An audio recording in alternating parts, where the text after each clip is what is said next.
Bonjour, c'est la quatrième vidéo concernant les exercices d'EPIC. On va traiter l'interruption timer 0 sous forme question-réponse. On va voir maintenant les questions.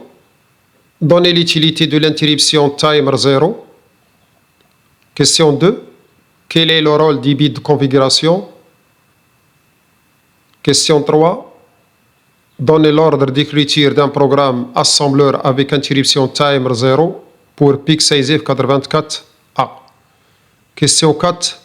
Donnez les registres et les bits à initialiser pour utiliser l'interruption timer 0 dans un programme donné. Pour l'exercice 5, c'est un exercice pratique. On va essayer de faire réaliser un programme pour clignoter les LED branchés en port B en utilisant un délai avec l'interruption timer 0. D'autre part, il y a deux LED branchés en port A, en RA1 et en RA2. On va allumer ces deux LED lorsque le bouton poussoir est relâché et de les éteindre lorsque le bouton poussoir est appuyé. Pour mieux éclaircir le fonctionnement du montage, je vais essayer de faire la simulation dans Isis Proteus. Lorsqu'on lance la simulation, vous voyez que les LED branchés en port B clignotent. Pour ce qui concerne les LED branchés en port A, ils sont déjà allumés. Si j'appuie sur ce bouton poussoir, ils s'éteignent. Je relâche, ils s'allument. Et les LED branchés en port B clignotent toujours. On va éditer maintenant les questions. Donner un programme pour titre A, clignoter des LED branchés en port B en utilisant l'interruption timer 0, programme d'interruption. Titre B, allumer des LED branchés en port A quand le bouton poussoir est relâché et éteindre ces LED quand on appuie sur ce bouton poussoir. Ça, c'est le programme principal, c'est-à-dire boucle infinie.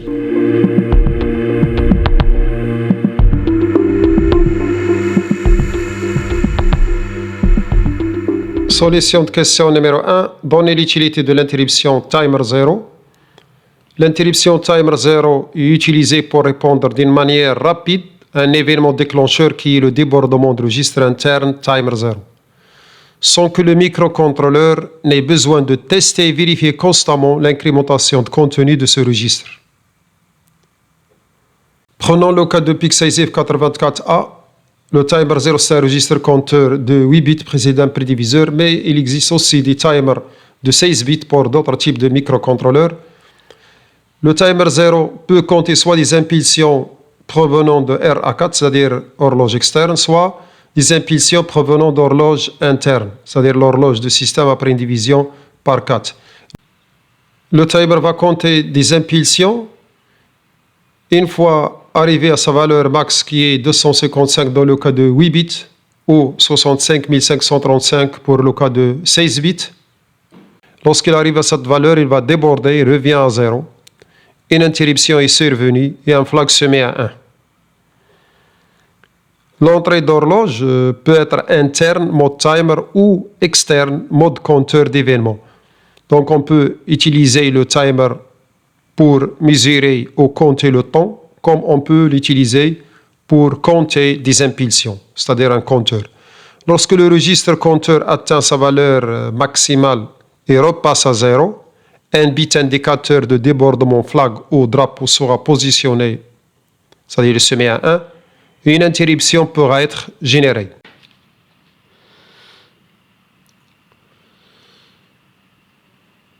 On va voir maintenant quelques exemples d'utilisation des timers. Les temporisateurs sont utilisés comme minuterie compteur, mesure de temps, c'est-à-dire période, fréquence d'un signal ou délai d'un événement, génération de PWM ou Pulse Width Modulation, c'est-à-dire modulation de largeur d'impulsion. Lorsqu'on programme un délai au PWM, on utilise l'horloge interne, c'est-à-dire la fréquence de quartz divisée par 4 divisée par des prescalers. Donc on doit bien faire attention avec la configuration des fuses, surtout avec la configuration ou le choix du quartz. Ce qu'on va détailler par la suite dans la question qui suit, c'est-à-dire la question numéro 2.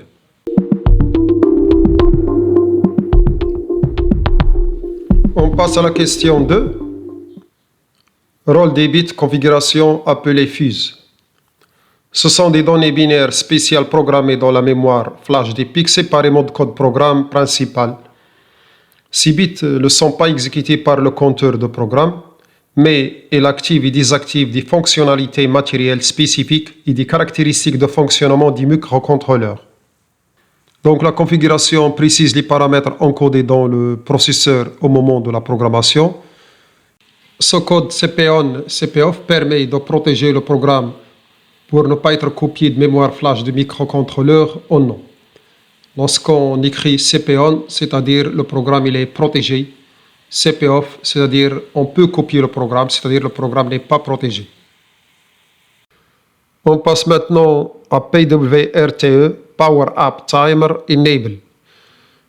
Si on écrit PWRTE on, lorsqu'on alimente le PIC, il va attendre quelques dizaines de millisecondes avant l'exécution du programme. Donc l'alimentation et l'oscillateur vont se stabiliser et comme ça, on va éviter les erreurs d'exécution de programme au démarrage.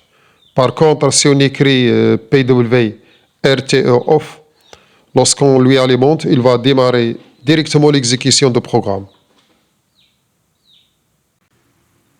Cette écriture watchdog on, watchdog off, c'est la mise en service ou hors service du chien de garde. On sait bien que le chien de garde, c'est-à-dire le watchdog, il permet de surveiller le programme contre l'implantation.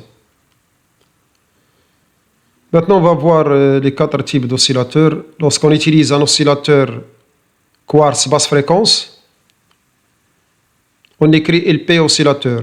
Oscillateur quartz moyen, c'est-à-dire l'ordre de 4 mégas, on utilise XT oscillateur.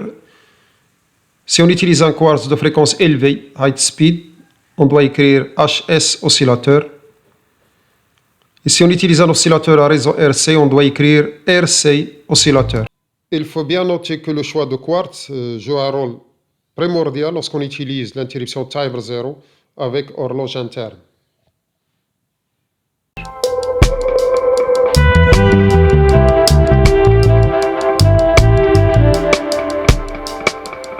Passons maintenant à la solution de question numéro 3. On va essayer de donner l'ordre d'écriture d'un programme assembleur avec interruption de timer 0 pour PIC SASIF 84. On commence toujours par le nom de l'auteur, la date, la version, la société, description, révision, et par la suite on passe pour écrire les directives d'assemblage, configuration des fuses, définition des variables en RAM, origine 00, c'est-à-dire l'adresse du programme, de débit de programme en mémoire flash, GoTo, initialisation et programme principal. Origine 04, GoTo, programme interruption. C'est-à-dire, on va commencer le programme dans la mémoire flash à partir de l'adresse 0. Là, on commence l'initialisation et on va écrire aussi le programme principal à partir de l'adresse 0 de mémoire flash. Par contre, le programme d'interruption commence à partir de l'adresse 04 pour PIC SASIF 84A. Pour d'autres types de PIC, par exemple PIC 18, on commence, il y a des types qu'on commence par 08, c'est pas 04. Voilà, GoTo initialisation et programme principal. Dans l'initialisation et programme principal, on doit initialiser les ports d'entrée-sortie, le registre d'interruption. Et par la suite, il y a une boucle là où on va écrire le programme principal. On va écrire le programme d'interruption qui est à partir de 04. Et finalement, on doit terminer le programme d'interruption avec cette instruction read from interrupt enable, retourner des programmes d'interruption programme principal et end, c'est-à-dire fin de programme. Après avoir terminé la solution de question numéro 3, on passe maintenant pour voir la solution de question numéro 4. Donner les registres et les bits à modifier pour utiliser l'interruption timer 0. On sait bien que le timer 0 se trouve dans la banque 0. On va utiliser le registre endcon qui se trouve dans la banque 0 et aussi dans la banque 1 et le registre option qui se trouve dans la banque 1. Ici, on a les bits registre endcon. Il y a 8 bits. Mais ce qui est important dans cette vidéo, c'est Global Interrupt Enable, validation globale d'interruption. Timer 0 Interrupt Enable, validation de l'interruption timer 0. il y a le timer 0 1-bit flag, c'est un drapeau qui se met à 1 lorsqu'il y a un débordement de timer 0. Pour valider l'interruption timer 0, on doit écrire dans ce bit timer 0 interrupt enable 1. De même, on doit écrire dans global interrupt enable OC1 pour qu'il y aura validation de le timer ou l'interruption timer 0. Lorsqu'il y a un débordement, ce bit-là, timer 0 interrupt flag, se met à 1. Donc, on doit faire attention pour l'effacer lorsqu'on commence à programmer l'interruption. Pour le registre option, on va utiliser les prescalers, PS0 jusqu'au PS2, puis PSA, et ce bit-là, timer 0 clock select. Comme vous voyez ici, pour choisir l'horloge interne, on doit mettre un 0 dans timer 0 clock select. Pour faire une division par 256, on doit mettre ces bits-là à 1. Et pour attribuer ce prédiviseur à l'horloge interne, on doit mettre un 0 dans PSA.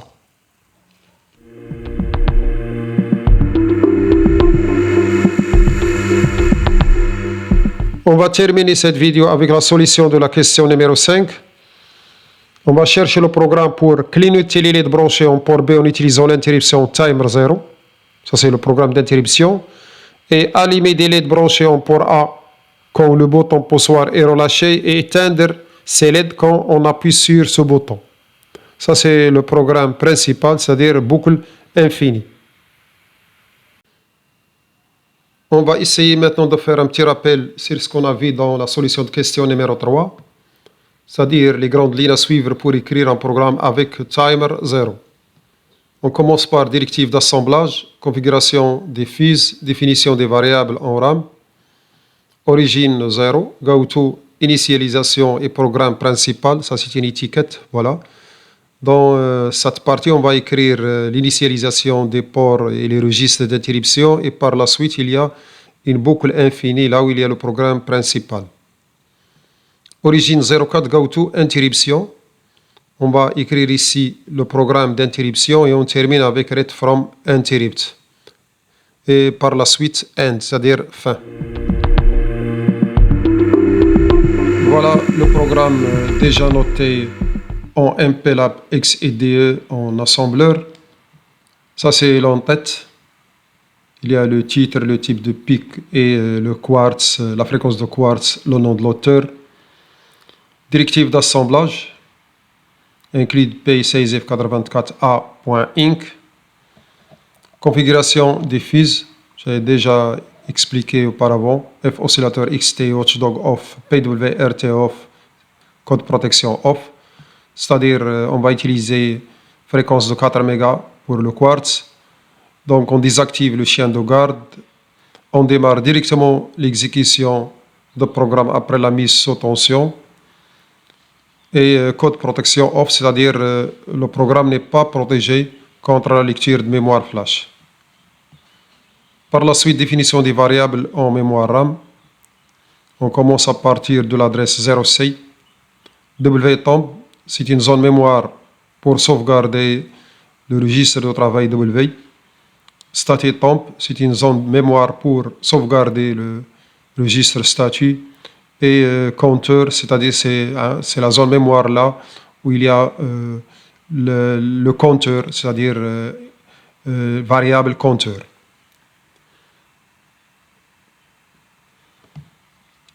Maintenant, on passe au vecteur recette, origine 0, c'est-à-dire que le programme va commencer à partir de 0 dans la mémoire flash. Go to programme principal. Ça, c'est après recette. Le pic va se brancher à l'adresse 0. Go to programme principal. Il va sauter pour exécuter le programme principal qu'on va voir par la suite en détail. Origine 04, ça, c'est le vecteur d'interruption. Donc, go to routine interruption. Maintenant, on va voir le programme principal. Voilà.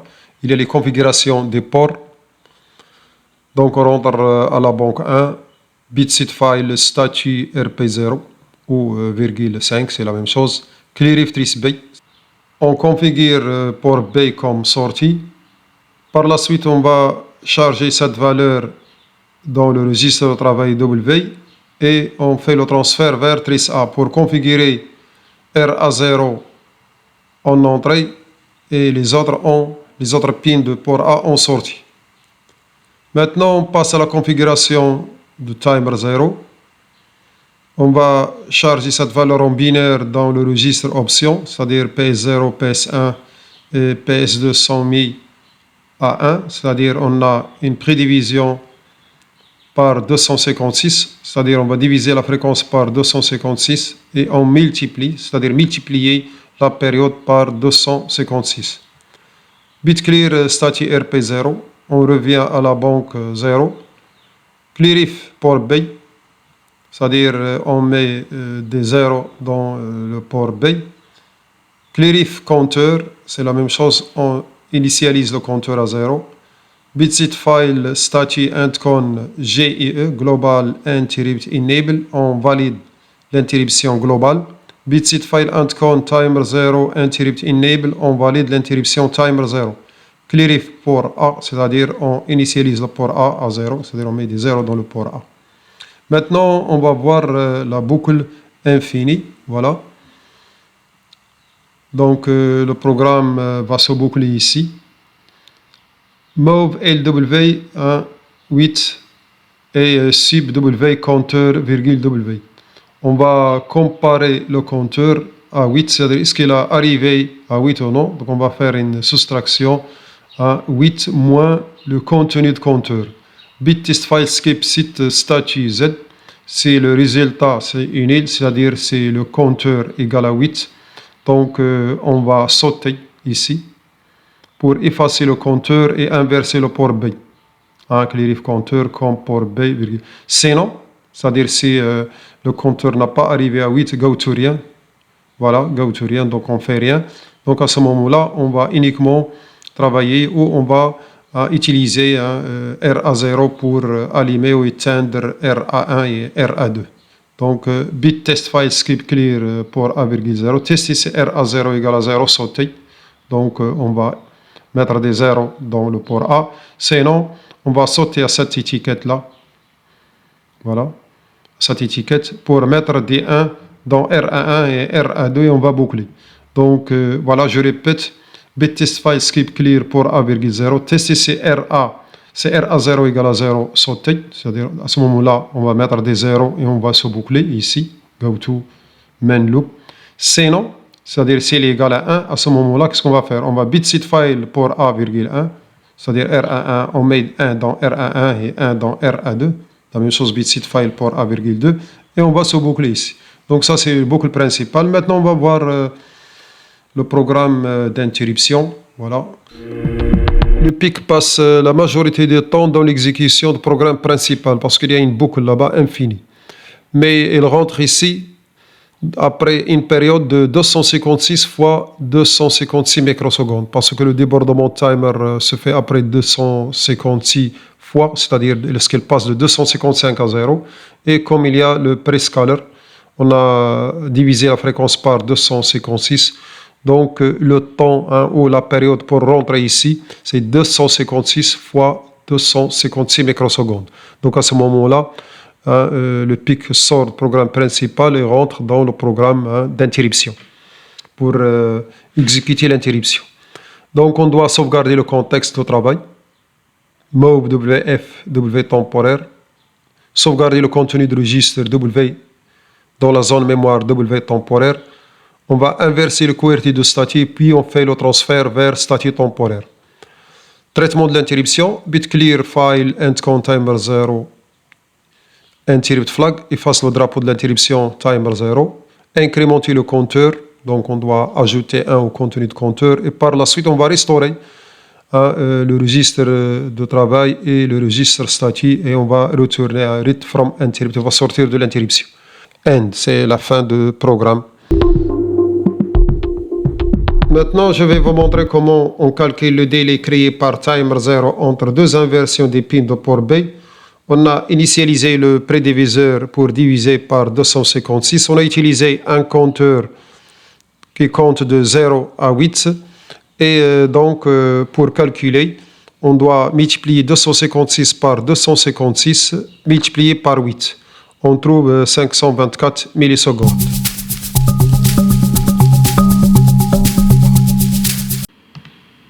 Voilà notre programme dans MPLAB XEDE version 5.35.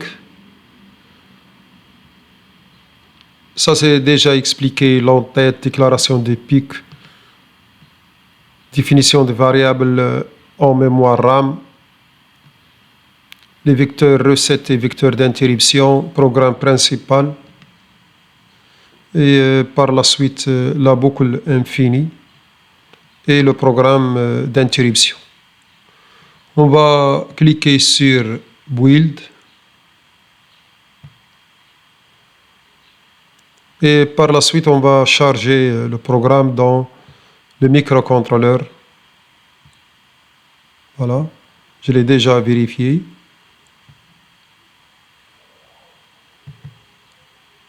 OK, et voilà. Donc les LED clignotent lorsqu'on appuie sur le bouton poussoir, c'est-à-dire lorsqu'il y aura un 0 sur RA0. Les deux LED branchés à RA1 et à RA2 passent à l'état off. Vous voyez, les LED branchés en port B clignotent toujours.